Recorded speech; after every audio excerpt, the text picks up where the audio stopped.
minutes. We'll see you then. Okay. Thanks, Scott Wally. No doubt about it, it was a sad sight in Brookline tonight. An early morning fire sweeping through the Young Israel Synagogue, leaving the house of worship in ruins. Investigators are trying to figure out what caused the blaze. WBZ's Dan Ray joins us live now from Brookline, where members of the congregation have gathered. Dan? Well, Jack, behind me is that sad scene, the Young Israel Synagogue here in Brookline. It is in ruins tonight. It is Brookline's largest Orthodox synagogue. Tonight, members of the synagogue gathered to pray.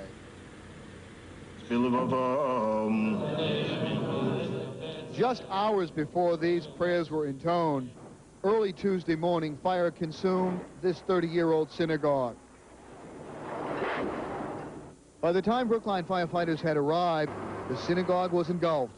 One member of the congregation living nearby raced to the synagogue to try to save the sacred Torahs. Two firemen, together with me, went in and we took out the two Torah scrolls and we brought them to my house. We had them. Those are the only two that were pulled out of the building that had over a dozen. Members of the Young Israel Synagogue gathered with other Orthodox Jews from Greater Boston, hoping to find out what caused the million-dollar blaze. So far, officials are working with little information. I think it's very important not to jump to conclusions. I think it's very important to maintain the objectivity and the factualness that we're known for as a people,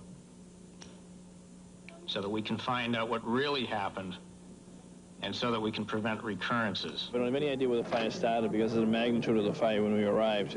Most of the synagogue was burning when we arrived, so we don't know exactly where it started. Authorities still hope that they will be able to find the cause of this fire. Again, dramatic ruins here in Brookline tonight. It will cost about $1 million to rebuild this synagogue, but this community, this congregation is committed to that task, and they have already begun a rebuilding fund. This is Dan Ray reporting live in Brookline. Back to you, Jack. All right, Dan Ray, we thank you. Coming up, remember